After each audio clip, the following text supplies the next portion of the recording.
Bonjour, bienvenue sur Cocotte TV pour une nouvelle vidéo de présentation. Aujourd'hui, un kit water cooling déjà passé en test. Désolé, petit imbroglio, on s'est trompé. Le test, la vidéo, du coup, on fait tout après. Bref, c'est le kit EVGA CLC en 120 mm, à savoir nous avons aussi le 280 mm à la ferme. On va s'en occuper juste après le Computex, peut-être pendant pour la publication, si jamais nous avons le temps de tout finir avant de partir. Bref, ce kit, le voici, du moins la boîte. On laisse la boîte parce qu'il y a quelque chose d'assez intéressant. On va commencer par le tarif.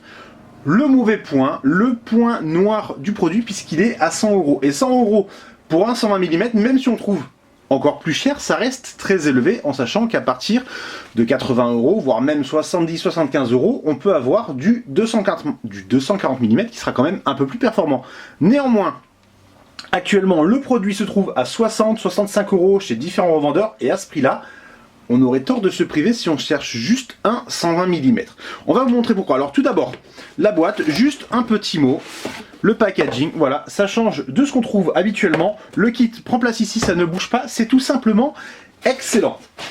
Le bundle comprend de la visserie comme d'habitude, donc les habitués reconnaîtront la visserie, ça vient de chez Azetec, bien entendu. De la visserie nickelée en noir, pour tous les sockets, AM4 aussi, sans problème. Ensuite, nous avons un câble USB, puisque le kit dispose d'un petit connecteur USB sur le côté. Alors sur le côté, oui et non.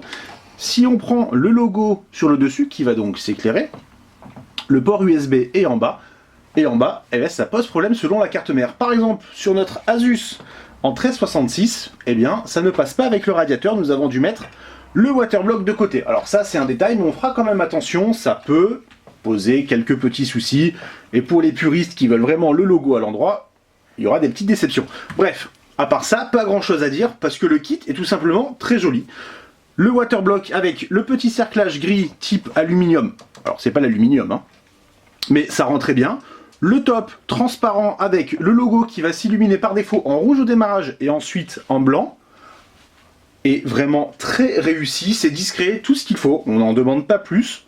Mais ensuite, avec le logiciel qui reprend l'interface précision de chez EVGA, on peut tout paramétrer, c'est-à-dire la vitesse de la pompe, pour ce que ça sert. On a fait un test, le bruit à plein régime pour la pompe n'est absolument pas dérangeant, on ne l'entend pas en fait, tout simplement, que ce soit hors boîtier ou dans son boîtier, donc pourquoi réduire la vitesse? Pas vraiment de raison. On va aussi pouvoir gérer directement le ventilateur, puisque le ventilateur peut se brancher ici.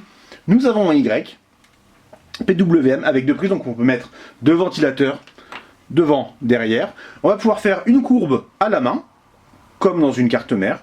On va pouvoir mettre le ventilateur au minimum, le forcer, au maximum. Bref, on peut faire à peu près ce qu'on veut. Et pour l'éclairage, on peut faire deux petites choses qui seront plus ou moins intéressantes. Alors on peut bien entendu mettre le mode rainbow qui va tourner en boucle sur toutes les couleurs.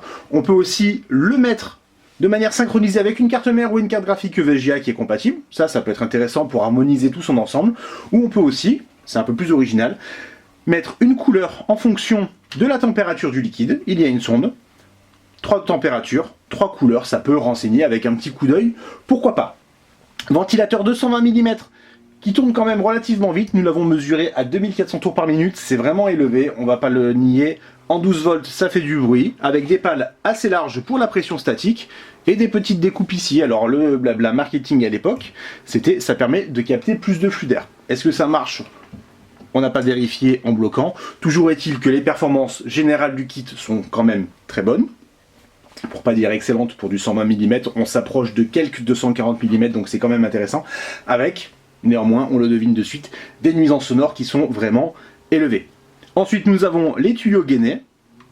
Tuyaux petit diamètre, ça change un peu de ce qu'on trouve habituellement. En revanche, la gaine, elle est juste tip top en finition. Au toucher ou à l'œil, ça rend vraiment très très bien. Bref, entre le waterblock qui est joli, l'éclairage qui est discret mais qui peut toujours servir, les tuyaux et les performances qui sont bonnes malgré des nuisances sonores qui sont un peu élevées, alors ça on peut le travailler avec la courbe PWM, à 60-65 €, on aurait tort de se priver. En revanche, c'est vrai qu'à 95-100 €, on réfléchira peut-être à deux fois. Là, chacun se fera son avis. On vous dit à très bientôt et on vous souhaite une excellente journée.